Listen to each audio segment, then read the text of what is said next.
5ই August Kushtia সদর উপজেলার শহীদ ইউসুফের কন্যা সীমা খাতুন বাবার স্মৃতিচারণ করে বলেছে, আমার আব্বা দেশের জন্য শহীদ হয়েছেন, আমার কোনো আফসোস নেই।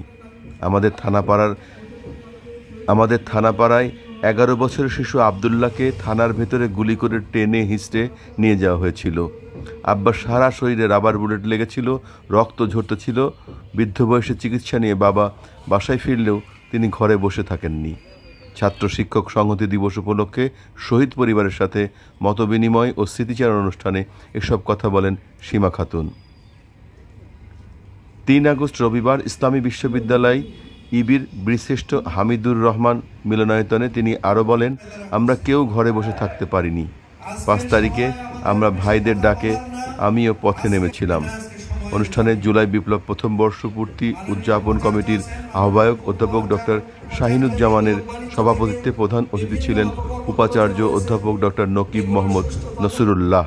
বিশেষ অতিথি ছিলেন উপাচার্য অধ্যাপক ডক্টর এম ইয়াকুব আলী ও কোষাধ্যক্ষ অধ্যাপক ডক্টর জাহাঙ্গীর আলম। তাছাড়াও অনুষ্ঠানে বৈষম্য বিরোধী ছাত্র আন্দোলনের সমন্বয়ক, সহ-সমন্বয়ক, শাখা ছাত্রদল, ছাত্র শিবির, ছাত্র ইউনিয়ন, ইসলামী ছাত্র আন্দোলন, জমিয়তে তালাবায়ে আরাবিয়া আন্দোলনকারী সহ বিশ্ববিদ্যালয়ের শিক্ষক, শিক্ষার্থী, কর্মকর্তা, কর্মচারী ও বিভিন্ন ছাত্র সংগঠনের নেতৃবৃন্দ উপস্থিত ছিলেন। অনুষ্ঠানে 17টি শহীদ পরিবার ও আন্দোলনে আটক হওয়া 31 জন শিক্ষার্থীকে সম্মাননা দেওয়া হয়। এ সময় তারা বিভিন্ন স্মৃতিচারণ করেন এবং সুষ্ঠু বিচার দাবি করেন। 5 তারিখে 5 আগস্ট আমার আব্বা সকালবেলা বাসায় আসে বাজার করে নিয়ে।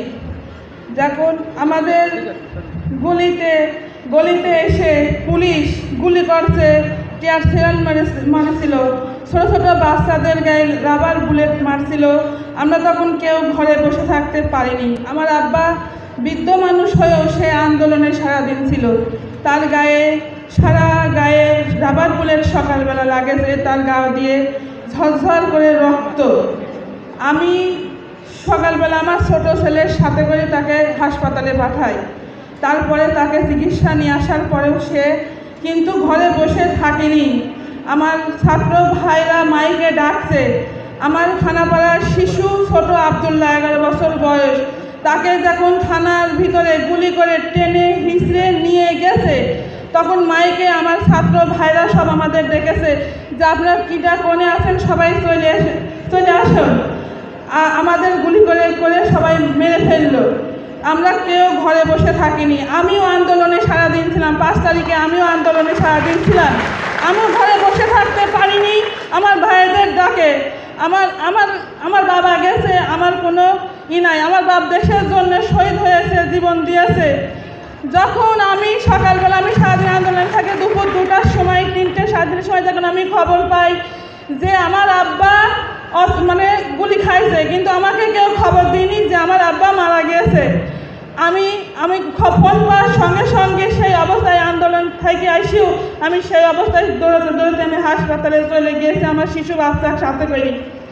যাই তবু চিনতে পারিনি, যাই দেখছি 3টা লাশ ঢাকা, চিনতে পারিনি। আমি যখন আমি যাই দেখছি 3টা লাশ, মধ্যে আমার আব্বার লাশ, পাও দেখে আমি চিনিছি যে ওইটা আমার আব্বার লাশ। আমি দেখি তখন আমি সহ্য করতে পারিনি। আমার বাপের পা দেখে আমি শনাক্ত করেছি যে ওইটা আমার বাপ। তখন আমি নিয়ে আসি, আমি আমার আকাঙ্ক্ষা দিয়ে করি। আমরা কোনো সময় একটা লাঠি আগায় দিয়েছি, 1 গ্লাস পানি খাইছি, একটা বিস্কুট খাইছি, তবু আমরা আন্দোলনের শরিক ছিলাম। মা, বোন, ভাই, ব্রাদার কেউ বসে থাকতে পারিনি। 5 তারিখে আমার আব্বা গুলি খেয়ে মরে যাওয়ার পরে আমি যাই হাসপাতালের থেকে আমার আব্বার লাশ নিয়ে এসেছি। আসার পরে তারপরে আমি তাকে মাটি দিয়েছি। তা আমার আব্বা দেশের জন্য জীবন দিয়েছে। আমরা বড় তাদের কাছে আর কিছু বলতে পারছি না।